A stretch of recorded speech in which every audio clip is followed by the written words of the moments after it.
I was reminded of a few things this week, and one of them was many, many, many years ago, I turned 40. And I don't know if you're like me, but when I turned 40, I was pretty smart. I went to seminary, had a couple of degrees, absolutely told my parents how they needed to live their life. Had a few kids, so I was good at telling them how they needed to live their life. It was easy, it was clear, and it was defined. The lines were straight. And as I got older, my eyes started to go. I had really great vision. And I went to the optometrist, and, I told him, yeah, I don't know what's going on. I can't see things up this close anymore like I used to. Now I have to pull it back here. And then I have to pull it back here. Year after year I go, and he'd say, well, you're getting older. And that's a normal part of the aging process. And when he said, you're getting older, I said, well, I'm just not coming back here anymore.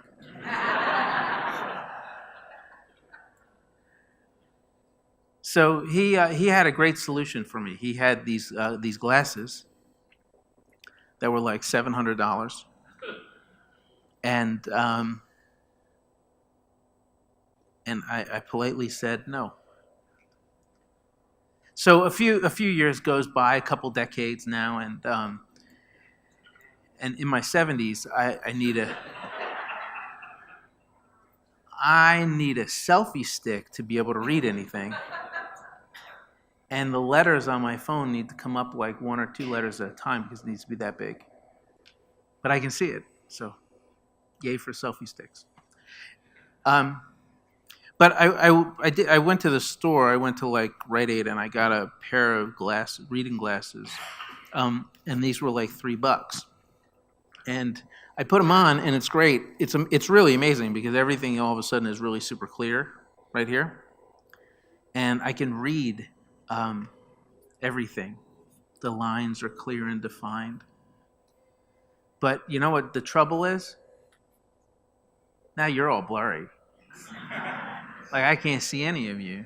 I see you, like it's all blurry. So I can go like this, and then I can look down and see what I'm reading and see you. It's great. Do you like this look? This is my new look. I tell you this because when I was younger, I thought I knew everything perfectly. And the older I get, some of those lines that were crystal clear for me, they've gotten a little blurred. And what I thought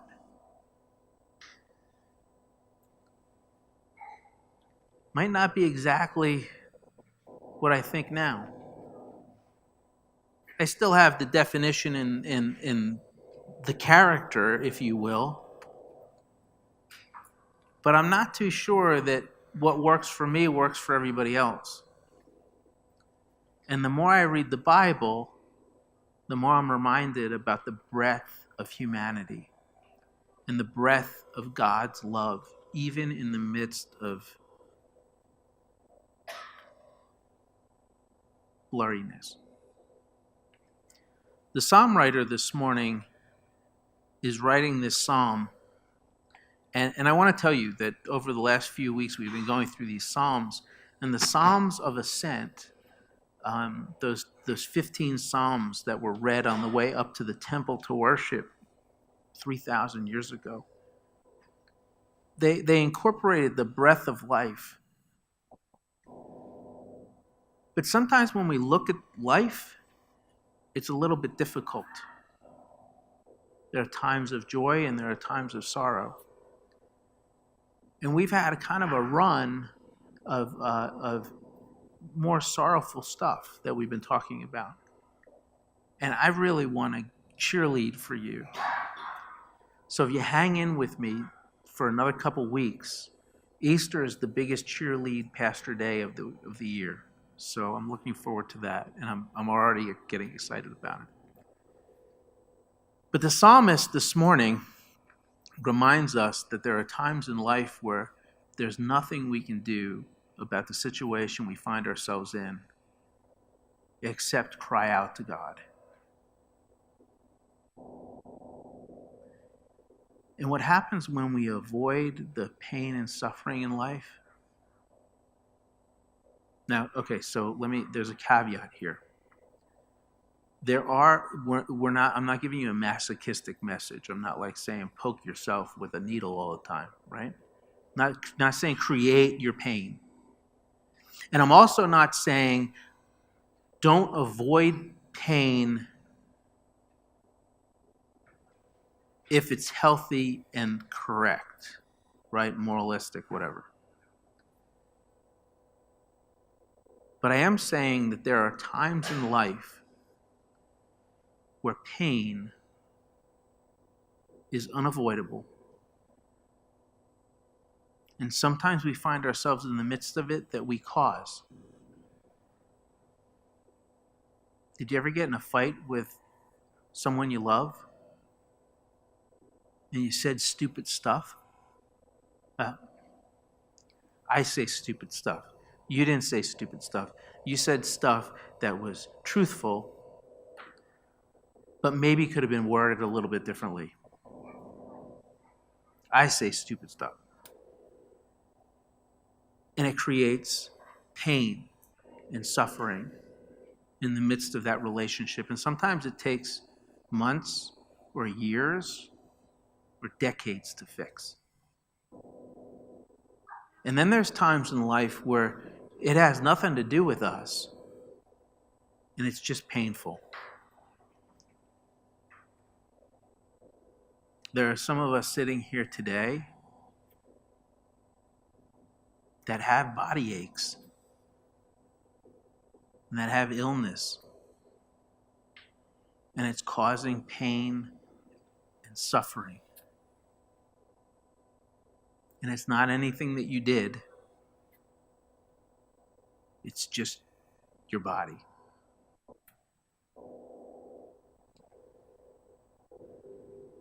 Did you ever meet somebody who lives in a fantasy land? They're at Disney 24/7.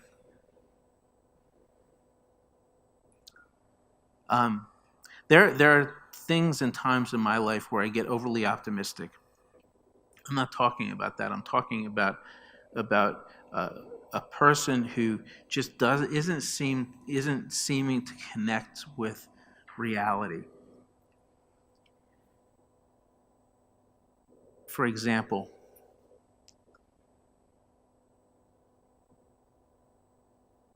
sometimes when you work with someone who's in the throes of addiction,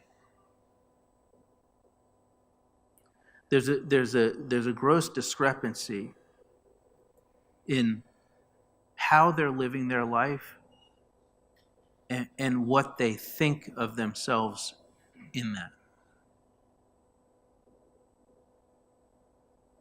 And it creates an unhealthy pattern in their psyche, because they think that they're super parent or super employee or super friend, and at the same time they're engaged in a behavior or in a substance that destroys the very things that they claim to be super at. And it becomes a sick pattern of living that actually perpetuates the dysfunction. You follow me on that?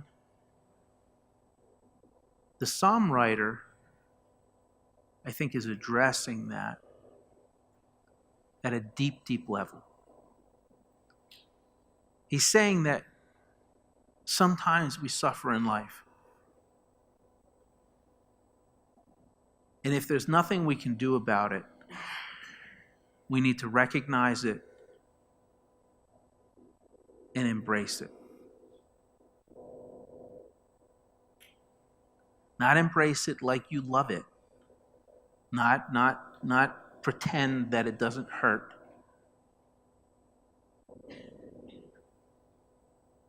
But feel it. Because that's the reality that we're in. The Bible talks often about times like that. The Old Testament is filled with stories where there are people who find themselves in really tough spots. One of the favorite Psalms in the Bible is what? Psalm 23. Psalm 23, I think, is so powerful because it talks about a God who walks with us in the valley of the shadow of death. In the depths of our pain, in the things that we can't avoid, our loneliness, our health, broken relationships that tear us up, and all of that stuff, God is there with us, comforting us. And we're blessed by that. Doesn't mean that it doesn't happen. But the psalmist is telling us, when it happens, come to grips with it. And come to know that God is there with you every step of the way.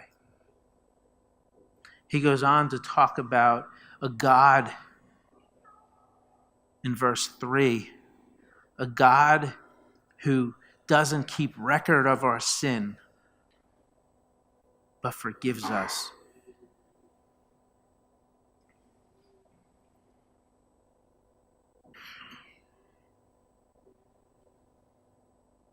Suffering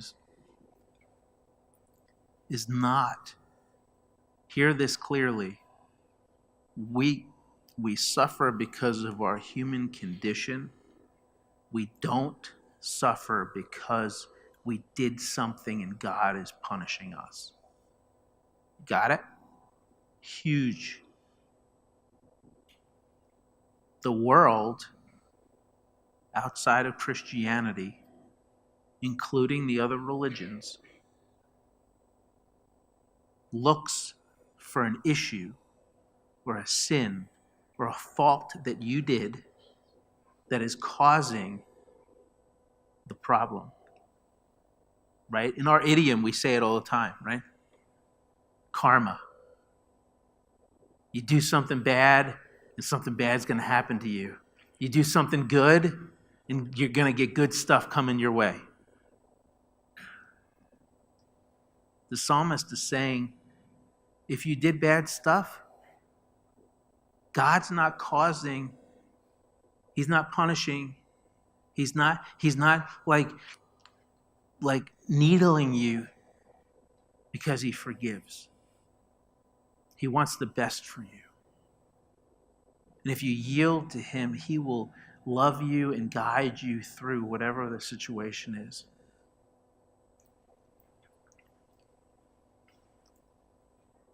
Suffering isn't just suffering. The psalmist was forecasting, was prophesying almost the cross of Jesus Christ. When we find ourselves in those situations that are unavoidable, that cause us pain and grief, we actually, at a deep spiritual level, connect with the cross of Jesus, where he suffered for us.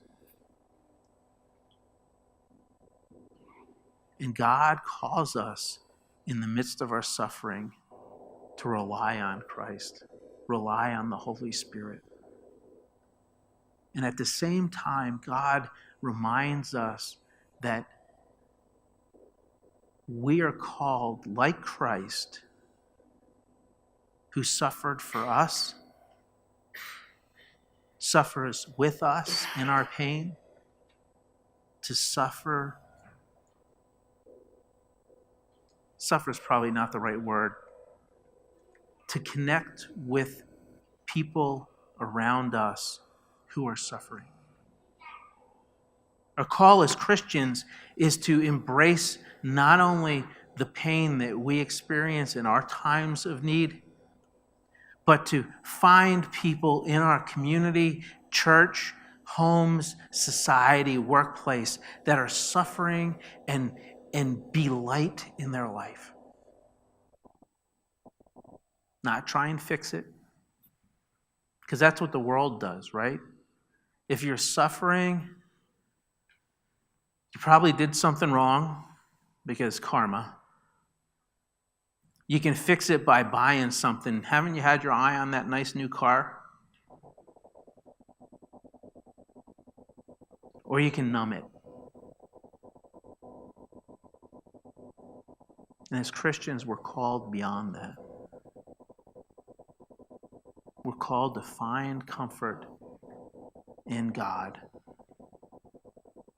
So I want to close out the sermon with you, and we're going to have communion in a few moments. I want to close out the sermon for you with the positive note. Because suffering is hard. Suffering is hard, and God is there with you, but it's still hard.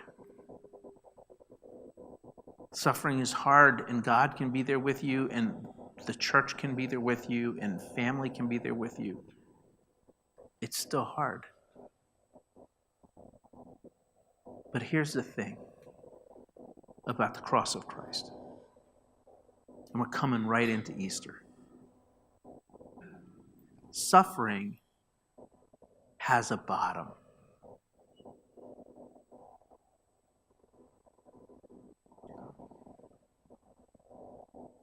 It has a bottom. But God sent Christ into the world not only to share our pain, not only to comfort us, not only to teach us, but to let us know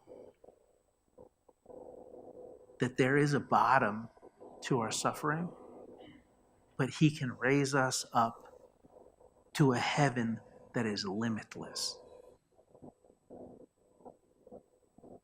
So no matter what happens, as a child of God, we have an eternal security of heaven promised to us